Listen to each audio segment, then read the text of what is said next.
ಕಿರುಕುಳಕ್ಕೆ ಆರೋಪ. ಜಮೀನು ಕಳೆದುಕೊಂಡು ಕಂಗಾಲಾದ ಕುಟುಂಬ. ದಲಿತ ಮಹಿಳೆಯರಿಂದ ದಯಾಮರಣಕ್ಕೆ ಮನವಿ.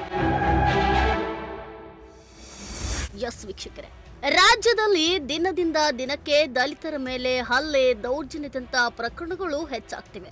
ದೌರ್ಜನ್ಯದ ಕುರಿತು ಸಂವಿಧಾನದಲ್ಲಿ ಎಷ್ಟೇ ಕಟ್ಟುನಿಟ್ಟಿನ ಕಾನೂನುಗಳಿದ್ರೂ ಸವರ್ಣೀಯರ ದಬ್ಬಾಳಿಕೆ ಎಂದಿಗೂ ತಪ್ಪಿಲ್ಲ.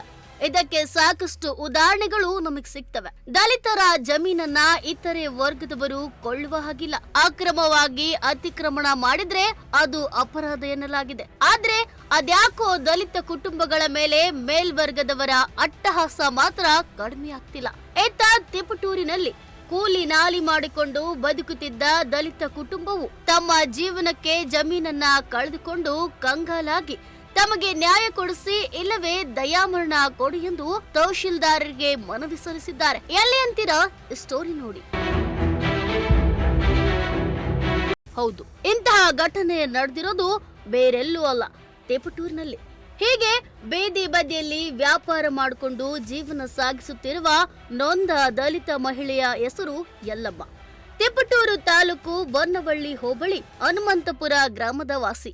ಅದೇ ಗ್ರಾಮದಲ್ಲಿ ಇವರ ಪಿತ್ರಾರ್ಜಿತ ಆಸ್ತಿಯಾಗಿ ಸರ್ವೆ ನಂಬರ್ 23/7ರಲ್ಲಿ ಸುಮಾರು 3 ಎಕರೆ ಜಮೀನಿದೆ. ಈ ಹಿಂದೆ ಸರ್ಕಾರವೇ 1979ರಲ್ಲಿ ಈ ಜಮೀನನ್ನ ಇವರ ಅಮ್ಮ ಈರಮ್ಮ ಕೋಂ ವೆಂಕಟರಾಮಯ್ಯ ದಂಪತಿಗೆ ನೀಡಿತ್ತಂತೆ. ಆದ್ರೆ ಅವರ ಮರಣಾನಂತರ 3 ಹೆಣ್ಣು ಮಕ್ಕಳು ಅತ್ತ ಅಷ್ಟಾಗಿ ಗಮನಹರಿಸಿಲ್ವಂತೆ. ಇದನ್ನೇ ಉಪಯೋಗಿಸಿಕೊಂಡಿರುವ ಮೇಲ್ವರ್ಗದವರು ಜಮೀನನ್ನ ಕಬಳಿಸಿದ್ದಾರಂತೆ. ಇನ್ನು ಈ ಜಮೀನಿನ ದಾಖಲೆಗಳೆಲ್ಲವೂ ಕೂಡ ಯಲ್ಲಮ್ಮರ ತಾಯಿ ಈರಮ್ಮರ ಹೆಸರಿನಲ್ಲಿಯೇ ಇದೆಯಂತೆ. ನೊಂದ ದಲಿತ ಮಹಿಳೆ ಯಲ್ಲಮ್ಮ ಸ್ವತಃ ಪ್ರಜಾಶಕ್ತಿ ಟಿವಿ ಮುಂದೆ ಮಾತನಾಡಿ, ನಾವು ಕೂಲಿ ಮಾಡಿಕೊಂಡು ಜೀವನ ಸಾಗಿಸುತ್ತಿದ್ದೇವೆ. ನಮ್ಮ ಅಮ್ಮ ಅಪ್ಪನಿಗೆ ಸರ್ಕಾರದಿಂದಲೇ ಮಂಜೂರಾಗಿರುವ ಜಮೀನಿದು. ನಮ್ಮ ಕುಟುಂಬಕ್ಕೆ ಇದೊಂದೇ ಜಮೀನಿರೋದು.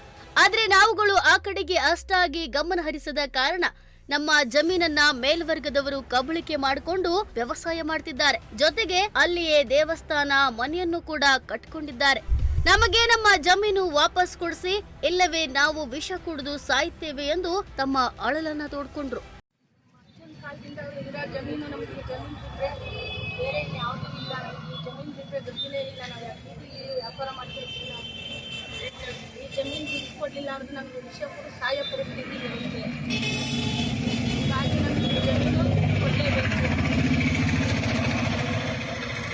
ಎಷ್ಟು ವರ್ಷದಿಂದ ಜಮೀನು ನಿಮ್ಮ ಇದರಲ್ಲಿತ್ತು? 1979ನೇ ಇಸ್ವಿಯಿಂದ ಈ ಉಳುಮೆ ಮಾಡ್ಕೊಂಡು ಬಂದಿದ್ದೀವಿ. ಈ ನಡುವೆ ನಾವು ಅವ್ರು ಸ್ವಲ್ಪ ದಿವಸ ಆಳ್ತಿದ್ದು ಮಾಡೋದಿಲ್ಲ ಅಂತ, ಹಂಗಾಗಿ ಈ ಜಮೀನು ಈಗ ನಮಗೆ ಕೈ ಬಿಟ್ಟುವಾಗ ಪರಿಸ್ಥಿತಿಲಿದೆ. ಇದು ನಮ್ಮ ಜಮೀನು ನಮಗೆ ಬಿಡಿಸ್ಕೊಡ್ಲೇಬೇಕು. ಬಿಡಿಸ್ಕೊಡ್ಲಿಲ್ಲ ಅಂದರೆ ನಮಗೆ ಜೀವನ ಸಾಗಿಸೋದು ಭಾಳ ಕಷ್ಟ ಆಗಿದೆ. ಆ ಜಮೀನು ಯಾರ ಹೆಸರು ಅಂತ ಹೊಸ ಪಾಣಿ? ಈರಮ್ಮನವರು. ನಿಮ್ದು ಯಾವ ಊರು? ಹನುಮಂತಪುರ. ಹೊನ್ನವಳ್ಳಿ ಹೋಗ್ಲಿ ಹನುಮಂತಪುರದಲ್ಲಿರೋ ಜಮೀನು. ಎಷ್ಟು ಎಕರೆ ಜಮೀನು ಅದು? 3 ಎಕರೆ. 3 ಎಕರೆ ಜಮೀನು. ಅದೇನೋ ಎಲ್ಲ ಫುಲ್ ಪಿತ್ತಾರ್ಜಿತ ಆಸ್ತಿನಾ? ಅಮ್ಮನ. ಈಗ ಯಾರಿದಾರಲ್ಲಿ ಸ್ವಾಧೀನದಲ್ಲಿ? ಬೇರೆಯವ್ರು ಯಾರು ಮಾಡ್ಕೊಂಡವ್ರೆ. ಈಗ ಅದನ್ನು ಬಿಟ್ರಿ ಅಂದರೆ ದೌರ್ಜನ್ಯ ಮಾಡಕ್ಕೆ ಬರ್ತಾರೆ. ಏನೇನು ಮಾಡಿದಾರೆ ಅಲ್ಲಿ ಆ ಜಮೀನಲ್ಲಿ? ಆ ಜಮೀನಲ್ಲಿ ಅಡಿಕೆ ಸಸಿ ಕಟ್ಟವ್ರೆ, ತೆಂಗಿನ ಸಸಿ ನೆಟ್ಟವ್ರೆ, ದೇವಸ್ಥಾನ ಮಾಡವ್ರೆ. ಈಗ ಅದನ್ನು ಬಿಟ್ರಿ ಅಂದರೆ ಇದು ನಾವು ಕೊಂಡಿರೋ ಜಮೀನು ಅಂತ ಹೇಳ್ತೀವಿ. ನೀವೆಲ್ಲ ಕಂಪ್ಲೇಂಟ್ ಮಾಡಿದ್ದೀರಾ? ಮಾಡಿದ್ದೀವಿ. ಏನು ಹೇಳ್ತಾರೆ ಅದು ಪೊಲೀಸ್ನವರೆಲ್ಲ? ಅವರು ಬಂದೇ ಬರುತ್ಕೊಂಡ್ರಮ್ಮ, ನಿಮ್ಮ ಜಮೀನು ಎಲ್ಲೂ ಹೋಗಲ್ಲ, ನಿಮ್ಮ ಅಮ್ಮನ ಹೆಸರಲ್ಲಿರೋದು, ಅದು ಬಂದೇ ಬರುತ್ತೆ, ಎಲ್ಲೂ ಹೋಗಲ್ಲ ಅಂತ ಅವ್ರು ಹೇಳ್ತಾರೆ. ನಮಗೆ ಯಾವಾಗ ಬರುತ್ತೆ ಅಂತ ಯಾವಾಗ ಗೊತ್ತಿಲ್ಲ. ಹನುಮಂತಪುರ ಹೊನ್ನವಳ್ಳಿ ಹೋಗಿ ಅದ್ರ ಪಾನಿ ಮತ್ತು ಎಲ್ಲ ಬಂದಾರೆ. ಈಗ ಕನ್ಯಾ ಕಂಡರು ಈರಮ್ಮ ಅವ್ರು ಏನು ಮಾಡೋದು ನಮ್ಮದು ನಮ್ಮದು ಅಂತ ಹೇಳಿ ಅದು ಬಿಟ್ಟರೆ ನೀವು ವ್ಯಾಪಾರ ಮಾಡ್ತೀವಿ. ಈಗ ಅದಕ್ಕೋಸ್ಕರ ನಮ್ಮ ಜಮೀನು ಅದು ಬಿಟ್ಕೊಡ್ಬೇಕು. ಆದರೂ ಅವ್ರು ಬಿಟ್ಕೊಡ್ತಿಲ್ಲ ನಾವೇನು ಮಾಡ್ಕೊಂಡು ಇಲ್ಲ ಅಂದರೆ ಅದಕ್ಕೋಸ್ಕರ. ಎಷ್ಟು ಎಕರೆ ಜಮೀನು? 3 ಎಕರೆ.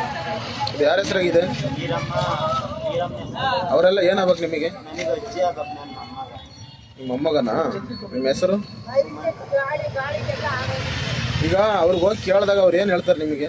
ಅದೇ ಅವ್ರು ನಾವು ಹೋಗಿ ಕೇಳಿದ್ರೆ ನಾವು ದುಡ್ಡು ಕೊಡ್ತಾನಿರೋ ಜಮೀನು ನಿಮ್ದಲ್ಲ, ನೀವು ಬರ್ಬೋದು ಜಮೀನು ಅಂತ ಬೈದು ಹೆಂಗೆ ಹಂಗೆ.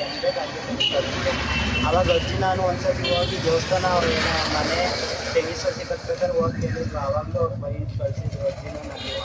ಹಂಗಾಗಿ ನಾವು ಹೋಗಿರ್ಲಿಲ್ಲ ಮತ್ತೆ.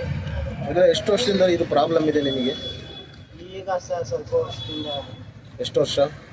ಒಂದು 10-12 ವರ್ಷದಿಂದ ನಾವು ನಮ್ಮ ಜಮೀನು ಎಲ್ಲೂ ಹೋಗಲ್ಲ ಅಂತ ಬಿಟ್ಟಿದ್ದು. ಮಾಡೋರು ಇಲ್ಲದ ಇನ್ನೆಲ್ಲೂ ಹೋಗುತ್ತೆ ಗುರುಮೆ ಬರುತ್ತಲ್ಲ ಅಂತವ. ಆದ್ರೆ ಅವ್ರು ಹಾಳು ಬಿಟ್ಟಿರೋದು ನೋಡಿ ಈ ಥರ ಮಾಡಿದ್ದಾರೆ.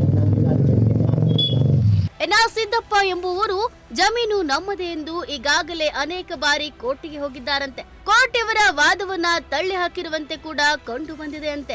ಇತ್ತ ಜಮೀನಿನಲ್ಲಿ ಶ್ರೀ ಮೈಲಾರಲಿಂಗೇಶ್ವರ ದೇವಸ್ಥಾನ ಹಾಗೂ ತಮ್ಮದೇ ಆದಂತಹ ಸ್ವಂತ ಮನೆಯನ್ನ ಕಟ್ಟಿಕೊಂಡಿರುವುದು ತಡವಾಗಿ ಬೆಳಕಿಗೆ ಬಂದಿದೆ ಎಂದು ಆರೋಪಿಸುತ್ತಿದ್ದಾರೆ. ಇತ್ತ ಕರ್ನಾಟಕ ಭೀಮಸೇನೆ ತಾಲೂಕಾಧ್ಯಕ್ಷ ಮಂಜುನಾಥ್ ಅಂಜನಪ್ಪ ಮಾತನಾಡಿ, ತಿಪಟೂರು ತಾಲೂಕಿನಲ್ಲಿ ಈಗಾಗಲೇ ಇಂತಹ ಸುಮಾರು ಘಟನೆಗಳು ನಡೀತಾ ಇದ್ದು, ಸರ್ಕಾರವು ಈ ಕೂಡಲೇ ಇಂತಹ ದಲಿತರ ಮೇಲಿನ ದೌರ್ಜನ್ಯಗಳನ್ನ ತಡೆಯಬೇಕಿದೆ. ಜಮೀನು ಕಳೆದುಕೊಂಡು ನೊಂದಿರುವ ದಲಿತ ಮಹಿಳೆಯರ ಕುಟುಂಬಕ್ಕೆ ನ್ಯಾಯ ದೊರಕಿಸಿಕೊಡಬೇಕಿದೆ.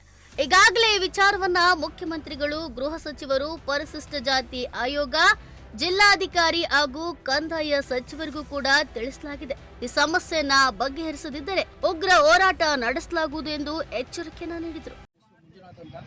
ಕರ್ನಾಟಕ ಭೀಮಸೇನೆಯ ತಾಲೂಕು ಅಧ್ಯಕ್ಷರು, ತಿಪಟೂರು ತಾಲೂಕು. ಇವತ್ತಿನ ದಿನ ಏನಾಗಿದೆ ನೋಡಿ ಜಾಗದಲ್ಲಿದ್ದರೆ, ನಮ್ಮ ದಲಿತರ ಜಮೀನು 3 ಎಕರೆ ಜಮೀನನ್ನು ಸಮನ್ವಯರು ಜಮೀನನ್ನು ಕಬಳಿಸಿದ್ದಾರೆ. ಹಾಗಾಗಿ ನಾವು ದಲಿತ ಜಮೀನಿಗೋಸ್ಕರ ನಿಂದಿತೆಯಾಗಿದ್ದಾರೆ. ಅವರು ಹೂವು ವ್ಯಾಪಾರ ಮಾಡ್ಕೊಂಡಿದ್ದಾರೆ. ಅವ್ರಿಗೋಸ್ಕರ ನಾವು ಇವತ್ತು ಕರ್ನಾಟಕ ಭೀಮಸೇನೆ ಹೋರಾಟ ಇದೆ. ದಯವಿಟ್ಟು ನಾವು ಇವತ್ತಿನ ದಿವಸ ನಾವು CMಗೆ ಮತ್ತು ಪರಮೇಶ್ವರ್ ಸಾಹೇಬರಿಗೆ ಮತ್ತು ಕಂದಾಯ ಸಚಿವರು ಕೃಷ್ಣಬೈರೇಗೌಡರಿಗೆ ನಾವು ಮನವಿ ಸಲ್ಲಿಸಿದ್ದೀವಿ. ಮುಂದಿನ ದಿನಗಳಲ್ಲಿ ದಲಿತರ ಜಮೀನು ಅವ್ರಿಗೆ ಕೊಡಿಸಿ ಅವ್ರಿಗೆ ನ್ಯಾಯ ಕೊಡೋ ಮಟ್ಟಿಗೆ ಸರ್ಕಾರ ಮಾಡಲಿ ಅಂತ ಅಂದ್ಕೊಂಡಿದ್ದೀವಿ.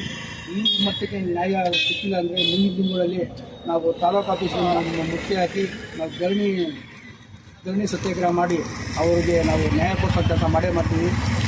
ಇತ್ತ 1979ರಲ್ಲಿ ಈ ಜಮೀನು PTCL ನಿಯಮದಡಿ 5/1B ಅನ್ವಯ ಪರಿಶಿಷ್ಟ ಜಾತಿಗೆ ಮಂಜೂರಾಗಿತ್ತು. ಈ ಜಮೀನನ್ನ ಯಾವುದೇ ಕಾರಣಕ್ಕೂ ಬೇರೆಯವರು ಪಡೆಯಲು ಅಥವಾ ಮಾರಲು ಸಾಧ್ಯವಾಗುವುದಿಲ್ಲ.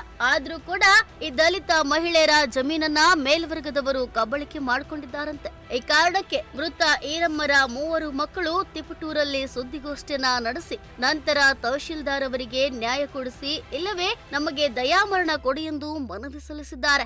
ಮಂಜುನಾಥ್, ಪ್ರಜಾಶಕ್ತಿ ಟಿವಿ, ತಿಪಟೂರು.